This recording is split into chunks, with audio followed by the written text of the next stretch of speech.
ना अवैसी साहब की बाप की जागीर है। इम्तियाज जलील, नासिर सिद्दीकी ये अपना दिमागी तवाज़ुन खो बैठे हैं। दोस्तों, औरंगाबाद से इमाम पार्टी के नेता सैयद इम्तियाज जलील को चुनाव हराने वाला शख्स गफ्फार कादरी का एक वीडियो इस वक्त सोशल मीडिया पर खूब वायरल हो रहा है। इस वीडियो में गफ्फार कादरी असदुद्दीन अवैसी साहब और इम्तियाज जलील के ऊपर अभद्र भाषा यानी गाली का इस्तेमाल करते हुए नज़र आ रहे हैं। दोस्तों, गफ्फार कादरी यहीं नहीं रुके बल्कि नासिर सिद्दीकी और इम्तियाज जलील के साथ साथ असदुद्दीन अवैसी साहब के खिलाफ FIR दर्ज करवाने का धमकी दिया है।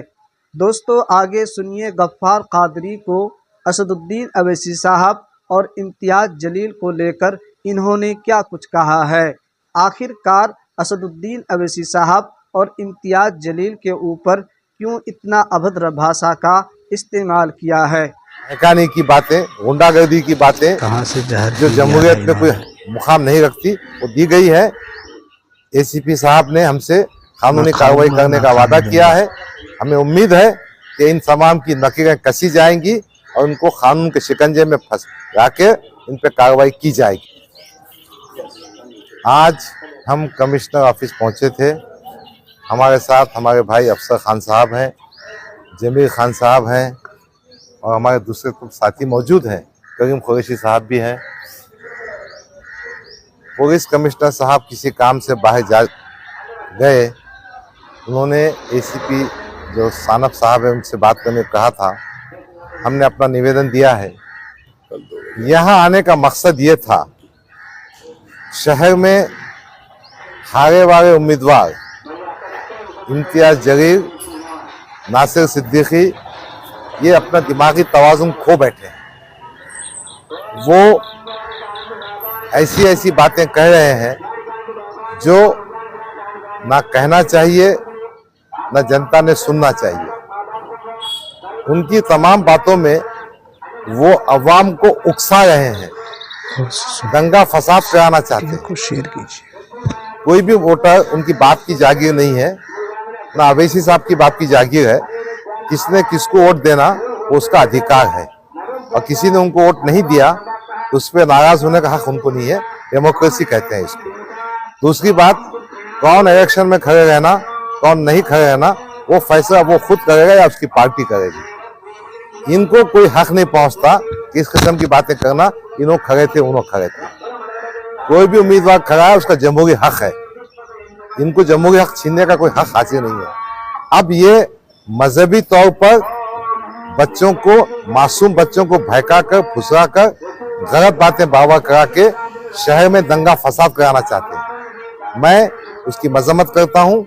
मैं कमिश्नर ऑफिस इसलिए आया था कि मैं चाहता हूँ कि इम्तियाज जलील पर, बिलाल जलील पर, नासिर सिद्दीकी पर, उनके तमाम चेहरे चपाटों पर सख्त कार्रवाई की जाए ताकि वो इस किस्म की हरकतें ना करें, नौजवानों को ना बहकाएं, शहर का माहौल खराब ना करें। चुनाव में हारने के बाद इतना पछताने की जरूरत नहीं है। 2019 में भी डॉक्टर गफ्फार कादरी के खिलाफ 15 उम्मीदवार खड़े थे। उस वक्त तो आपने खुशियां मनाए ना।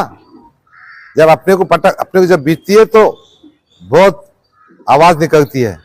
बहरहाल हमने ACP साहब के पास वो पूरे वीडियोस दिए हैं जिसमें उनकी बहकाने की बातें, गुंडागर्दी की बातें जो जमहूरियत में कोई मुकाम नहीं रखती वो दी गई है। ACP साहब ने हमसे कानूनी कार्रवाई करने का वादा किया है। हमें उम्मीद है कि इन तमाम की नकीरें कसी जाएंगी और उनको कानून के शिकंजे में फंसा के उन पर कार्रवाई की जाएगी। बस इतनी बातें कहना चाहते हैं। दूसरी बात, नौजवानों को कहना चाहता हूं कि सियासत में सब ने हिस्सा लेना चाहिए। सियासत के फैसले हर एक का अपना हक है। किसी से इख्तिलाफ के हद तक होना चाहिए। इख्तिलाफ को झगड़े टंटे में, दुश्मनी और बुराई में नहीं ले जाना चाहिए।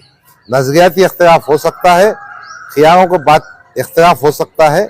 मैं तमाम शहरवासियों से इस बात की अपील करता हूँ कि आप किसी के बहकावे में मत आइए, अमन अमान से लीजिए, कायदा कानून को डिस्टर्ब मत कीजिए और कायदा कानून हाथ में मत लीजिए। एक और बात कहने की है पूरा मोहतरम वीडियो हमारे शेयर दोस्त कीजिए अफसर भाई। खान साहब ने पुलिस कमिश्नर साहब से टाइम लिया था, वो किसी वजह से 3 बजे हम पहुंच नहीं पाए, उनको भी कोई अहम काम था। कल 2 बजे फिर हम तमाम साथी कमिश्नर साहब के पास जाएंगे ताकि उनको बता सकेंगे कि किस तरह से शहर के माहौल को अपनी हारने के बाद खराब किया जा रहा है। बहरहाल यही बातें आपसे कहना थी। तो दोस्तों, आपने सुना समाजवादी पार्टी के उम्मीदवार गफ्फार कादरी, असदुद्दीन अवैसी साहब और इम्तियाज जलील को लेकर किस तरह से अभद्र भाषा का इस्तेमाल किया है। दोस्तों, अगर आप असदुद्दीन अवैसी साहब और इम्तियाज जलील को सपोर्ट करते हैं तो इस वीडियो को अपने 5 चाहने वालों को ज़रूर शेयर कीजिए। तो दोस्तों, आज की इस वीडियो में यहीं तक। जब तक देखते रहिए अररिया इमाम न्यूज़ चैनल। फिर मिलेंगे कोई नई वीडियो के साथ। अस्सलामु अलैकुम वरहमतुल्लाहि वबरकातुहू।